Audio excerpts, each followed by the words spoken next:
เงินเดือนออกแล้วพี่น้องเดือนนี้เฮาก็สิมาบวกลบคูณหารเนาะค่าใช้จ่ายแต่ละเดือนใช่นะจริงแล้วค่าใช้จ่ายแต่ละเดือนเฮานี่ก็คือแบบค่าห้องแล้วก็มีค่าส่งกลับบ้านนะประมาณนี้แหละมีอยู่2ทางไปเนาะค่าห้องแล้วก็ค่ากลับบ้านเนาะสวัสดีครับผมมื้อนี้ก็เป็นมื้อที่เงินเดือนออกพี่น้องนี่เงินเดือนออกก็สิมาแบบบวกลบคูณหารเนาะแต่ละเดือนแบบนี้นะอันนี้เมียก็หากลับมาแต่บ้านพี่น้องแต่ว่ากลับบ้านไปก็จักมื้อเจ้ากลับไป4 มื้อ 4-5 มื้อเนาะ4 มื้อ4 มื้อแล้วก็มาเจ้านายเพิ่นก็บ่ได้ฮักเนาะก็ได้เต็มคือเก่าพี่น้องก็ได้เงินเต็มคือเก่าแล้วก็อันนี้ก็เงินเดือนออกแล้วก็มื้อนี้ก็เป็นมื้อหยุดเนาะเจ้านายให้หยุดก็เลยมื้อนี้ก็เลยแบบมาแบบว่าอัปเดตแบบการค่าใช้จ่ายพี่น้องเดือนนี้ก็คือเก่าเลยเนาะเดือนนี้ก็แต่ว่าค่าห้องเดือนนี้เพิ่มขึ้นมาพี่น้องเนาะค่าห้องเดือนนี้อ่าบินมาแล้วประมาณ 2,736 บาทเดือนนี้เพราะว่าเดือนนี้มันร้อนแล้วเปิดพัดลมตลอดไปสินะมันก็เลยขึ้นแบบสิก็มีค่าห้องหลักๆเนาะแล้วก็ส่งกลับบ้านนี่ยังบ่ทันส่งเนาะจริงๆแล้วเฮาส่งกลับบ้านเดือนนึงนี่เนาะประมาณ 4,000 เนาะ 4,000 แล้วก็ค่าห้องก็ประมาณตีค่าห้อง 3,000 กับ4ก็เป็นเท่าไหร่ 7,000 กว่าเนาะ 7,000 อันนี้คือค่าใช้จ่ายพี่น้องแต่ละเดือนแบบสินะแล้วก็บ่รวมค่าอยู่ค่ากินเนาะบางทีแบบว่าเวลาแบบว่าเฮาหยุดเฮาหยังแบบสิบางทีก็ไปข้างนอกเนาะหลายๆคนก็แบบว่าเห็นเฮาแบบว่าอยู่แต่ในห้องไปส่วนหลายเฮาสิบ่ค่อยได้ไปข้างนอกแบบสินะก็แบบนี้แหละพี่น้องพอเฮาไปข้างนอกหลายมันก็เบิดหลายแบบสินะซื้อหันซื้อนี่ก็สิพยายามแบบว่าบ่ซื้อหยังหลายเนาะก็พยายามแบบว่าประหยัดให้แบบว่าได้หลายๆเนาะเพราะว่าการหาเงินแล้วก็ในยุคสมัยนี้ก็อิหยังก็แพงเนาะอยู่บ้านก็อิหยังก็แพงโดยเฉพาะน้ำมันพี่น้องอยู่ลาวก็น้ำมันขึ้นหลายลิตร 40,000 เดี๋ยวนี้ลิตรนึงก็ตกอยู่ประมาณ 40,000 บ่เป็นเงินบาทก็ได้59แม่นใช่บ่แม่นบ่แม่นนะลิตรนึง 40,000 แม่นบ่เป็นเงินบาทก็ประมาณนั้นแหละ59 บาทแล้วประมาณ50กับลิตรนึงนะก็ถือว่าแบบว่าน้ำมันก็ขึ้นหลายพี่น้องอยู่บ้านเนาะอีหยังก็แพงเป็นจังไดอยู่บ้านเฮาเป็นตาย้านบ่เอาจริงๆเนาะอยู่ตามชนบทในปัจจุบันนี่ในปัจจุบันนี่เป็นแบบตามบ้านนอกไปสิแบบมันบ่น่าอยู่เด้พี่น้องอยู่บ้านนอกไปสิเนาะเมื่อบ้านเห็นเลยเป็นตาย้าน1มามันก็บ่มีบ่อนหาเงินแบบสินะ2มาก็แบบว่ามัน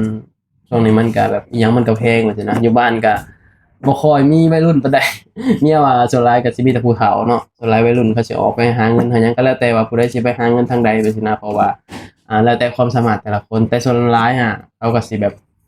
ขาบมาหาเงินอยู่ประเทศไทยแบบนี้เนาะคนหนุ่มคนสาวแบบนี้นะก็บ่ได้แบบว่าอยู่บ้านอยู่หยังกันพี่น้องเนาะประมาณนั้นแหละพี่น้องเนาะอันนี้ก็มื้อนี้ก็บ่มีหยังหลายมาอัปเดตค่าใช้จ่ายแต่ละเดือนก็หักค่าห้องแล้วก็ค่าส่งกลับบ้านแล้วก็ค่าอยู่ค่ากินนำเพราะว่าเมียก็เอาจังได๋อยู่กินเองนะซื้อกินเองแบบนี้นะมันก็สิเปลืองบัดนี้พี่น้องเพราะว่าเฮ็ดงานบ้านไปกลับเนาะก็เลยต้องซื้อกินเองก็เลยสิเปลืองแน่ก็ค่อยเก็บไปเนาะเพราะว่าตอนนี้มันก็ยังบ่ถือว่าได้เก็บเงินแบบว่าเต็มหมักเต็มหน่วยปานใดพี่น้องเพราะว่ายัง1มาก็ยังแล่นบัตรยังบ่ทันแล้วเนาะเดือนนี้ก็เข้าเดือนที่2แล้วบ่เดือนที่2เข้าเดือนที่3แล้วพี่น้องที่แบบว่าเฮ็ดบัตรยังบ่ทันได้อยู่แล้วบัตรแล้วเบอร์พุ่นแหละมันจังสิแบบว่าได้เก็บเงินนั่นแน่แบบนี้นะแต่ช่วงนี้ก็ที่เห็นไปมาๆนี่ก็คือแบบว่าไปต่อวีซ่าเลยพี่น้องเพื่อที่จะรอทำบัตร MU เนาะเพราะว่าเฮายื่นเรื่องไปแหละคือเราผู้ใดติดตามเฮาก็สิฮู้นะว่าเฮายื่นเรื่องไปที่3เดือนแล้วยังบ่ทันแบบว่าได้บัตร MU อยู่แบบนี้นะก็สำหรับคนลาวหลายคนที่เฮ็ดบัตรก็สิเข้าใจเนาะว่าการทำบัตร MU อยู่ประเทศไทยหรือว่าทำบัตรแรงงานนี่มันใช้เวลาพี่น้องใช้เวลาเฮิงได้ตอนนี้ใช้เวลาเฮิงประมาณ4 เดือน 3-4 เดือนเนาะประมาณ 3-4 เดือนประมาณ4 เดือนค่ะข่อยบ่ทันต้องมาต่ออีกบ่ประมาณ3 เดือนน่าจะได้เนาะมันจะได้3 เดือนรอเบิ่งว่าบริษัททำบัตร MU เขาสิ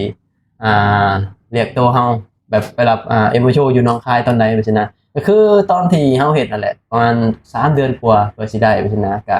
ในระหว่างที่รอเฮาก็ต้องไปต่อวีซ่าพาสปอร์ตท่าแบบนี้นะเพราะว่าถ้าเฮาบ่ไปต่อมันก็สิขาดมันก็สิเฮ็ดหยังบ่ได้จนเฮาก็จำเป็นต้องไปต่อแล้วก็เห็นเมียกลับบ้านบ่อยก็แบบนี้เนาะเพราะว่ามีพี่ๆนานๆว่าคือกลับบ้านบ่อยแท้แบบนี้นะก็นั่นแหละก็ไปต่อวีซ่าไว้แบบนี้แหละพี่น้องไปต่อแล้วก็ มารอไปสินะไปต่อแล้วก็มารอ จนกว่าเขาสิเรียกเฮาพู้นแหละเนาะเดี๋ยวเขาก็สิโทรมาบอกเฮาไปสินะว่าเฮาสิได้ไปรับMOU ตอนไหนไปสินะก็รอไปเรื่อยๆช่วงนี้ก็เฮาก็ต้องต่อพาสปอร์ตวีซ่ารอไปสินะนี่แน่แต่ว่ายังให้2 เดือนอยู่เนาะเพราะว่าถ้าเกิดว่าเดือนเดียวนี่แป๊บเดียวก็ไปต่อแป๊บเดียวก็ไปต่อไปสินะการเดินทางมันก็ใช้เงินพี่น้องไกลพร้อมแล้วก็ตอนนี้ก็ไปต่อเนาะสำหรับคนลาวหรือว่าแรงงานลาวที่มาทำงานอยู่ไทยไปสินะไปต่ออยู่ด่านหนองคายพี่น้องค่ารถทะเลรถตู้พันหาเมื่อก่อนต่ออยู่เขมรเนาะเดี๋ยวนี้ก็คืออย่างที่หลายคนฮู้แหละเขมรก็ไปต่อบ่ได้ไปสินะแต่เมื่อก่อนพันเดียวเฮาไปต่อเนาะตอนเฮาเฮ็ดบัตร MOU แต่จริงๆก็บ่อยากเมื่อก็ได้แต่แบบ ไปต่อแบบรถตู้ก็ญาตินะ ไปต่อรถตู้ก็ญาติเพราะว่ามันก็มีข่าวบ่อยเนาะแบบเกิดอุบัติเหตุไปสินะเพราะว่าการเดินทางเนี่ยเนาะแหละมันก็มีความเสี่ยงอีกอย่างก็รถตู้มีคนเดียวครับพี่น้องเวลาเขาไปต่อบัตรนี่เนาะต่อวีซ่านะที่เห็นคนลาวไปต่อวีซ่าก็แบบนี้แหละพี่น้องก็เหมือนเมียเฮาแหละแต่ก็เหมือนเฮาที่ผ่านมาแหละแบบว่า เราเฮ็ด MOU เพิ่นแล้วก็ในตอนนี้ทุกคนเฮ็ด MOU เบิดแล้วเนาะเพราะว่า MOU มันบ่ได้แพงเหมือนเมื่อก่อนมัน17,000-18,000เนาะ แม่ เดี๋ยวนี้มัน10,000 กว่าบาทสำหรับ MOU จังซี่นะหลายคนก็เฮ็ดแต่ว่าก็ยังมีคนไปต่อบัตรเพราะว่าบางคนมาใหม่เนาะมาเขามาทำงานอยู่ที่ประเทศประเทศไทยใหม่แล้วก็ต้องแล่นบัตร MOU แล้วก็ต้องไปต่อพาสปอร์ตเรื่อยๆไปสินะมันก็มีคนใหม่มาเรื่อยๆไปสินะพี่น้องแล้วก็พอมีคนใหม่แล้วก็คนเก่าเบิดพาสปอร์ตบ่แม่นบัตรอนุญาตทำงานหรือว่า MOU เบิด4 ปีเขาก็ต้องแล่นใหม่อีกเขาก็ต้องวนกลับมาเหมือนเดิมอีกไปสินะก็เลยเฮ็ดให้แบบว่าเห็นแบบ CP ก็บ่เฮิงได้ เห็นให้แรงงานลาวแบบไปต่อบัตรบ่อยๆกับแบบนี้แหละบ่เคยขาดเนาะไปต่อแทบทุกมื้อฉะนั้นมันก็มีคนใหม่คนเก่าคนใหม่วนเวียนอยู่ไปนี่แหละพี่น้องคนเก่าก็อาจจะแบบบัตรอาจจะครบ4 ปีไปสิเนาะก็ต้องวนมาอีกแบบนี้นะแล้วแต่ว่าภายใน4 ปีนี่ผู้ใดสิเก็บเงินเก่งเนาะผู้ใดสิพอก่อนแบบนี้นะถ้าผู้ใดว่าพอก่อนภายใน4 ปีนี่โอเคมันโอเคแล้วเขาอาจจะกลับมาอยู่บ้านแบบนี้นะแต่บางคนเขาก็อาจจะแบบต่ออีกไปอีกแบบนี้นะครบ8 ปีสิบางคนเนาะบางคนเป็น10 ปีก็ยังบ่ทันกลับมาอยู่บ้านก็มีเลยพี่น้องเนาะแต่พัดปอดนะมันให้10 ปีเนาะแต่บัตรงานทำงานนะให้4 ปีเฮ็ดครั้งหนึ่งไปสินะแต่ว่า2 ปีค่ะต่อครั้งหนึ่งกำหนด4 ปีพี่น้องเนาะของเฮานี่กับปีกว่าแล้วนี่ ปีกว่าแล้ว ปีกว่าแล้ว อ๋อแล้วจะบอกอยากกันละเฮ็ดแล้ว ปีกว่าแล้วจะหน่อยครบ2 ปีครบ2 ปีนี่ก็ปีหน้าสงกรานต์นี่สิไปต่ออีก ต่อ2 ปีหลัง 2 ปีหลังพออีก2 ปีหลังก็เบิดบาดเบิดแล้วเฮาก็มาวิ่งใหม่อีกบาดนี้วิ่งใหม่เหมือนเมียเลยพี่น้องก็วิ่งใหม่แล้วก็แล่นใหม่เบิดทุกอย่างมันขี้ง้ออยู่เนาะแบบเพราะว่ามันก็ถามว่า2 ปีมันไวกว่าก็ไวอยู่นะแบบหาเงินบางทีก็เก็บเงินแทบจะ บ่ บ่ น่า ทัน เชื่อเนาะอัน ปีกว่าแล้ว เจ้าเฮ็ดปีกว่าแล้วซะ แม่นปีกว่าแล้ว บ่เชื่อ แล้วก็ใกล้2 ปีแล้วก็เฮาก็สิไปต่อ2 ปีหลังพอแล้วเบิด2 ปีหลังแล้วก็เฮ็ดใหม่บาดนี้วนมาใหม่อีกบาดนี้พอดีแหละพาสปอร์ตเบิดพอดีบาดนี้พอพาสปอร์ต10 ปีเนาะพาสปอร์ตนะ10 ปีแต่บัตรทำงานนี่4 ปีต่อครั้งหนึ่งเฮ็ดใหม่ครั้งหนึ่งนะ2 ปีค่ะต่อครั้งหนึ่งว่าซั่นนะประมาณนั้นแหละพี่น้องเนาะคลิปนี้ก็บ่มีหยังหลายพี่น้องก็วนเวียนอยู่แบบนี้แหละเนาะชีวิตมันก็แบบนี้เลยพี่น้องคลิปนี้ก็สิได้ปิดคลิปแล้วบ่มีหยังหลายเนาะกลับมาอัปเดตแบบการมาใช้ชีวิตอยู่ในเมืองใหญ่หรือว่ามาหาเงินอยู่ในเมืองใหญ่เลยพี่น้องเนาะ